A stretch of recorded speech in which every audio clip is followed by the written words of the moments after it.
You ask Tiger to solve. This deals with linear equations with one unknown. The final result is x equals -5/16.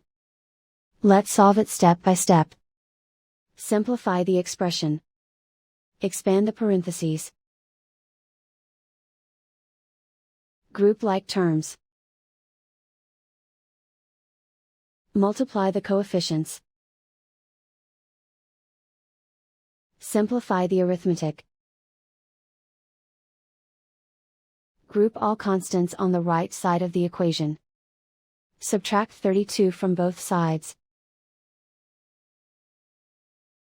Simplify the arithmetic.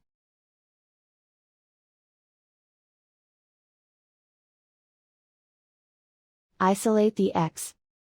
Divide both sides by 16. Simplify the fraction.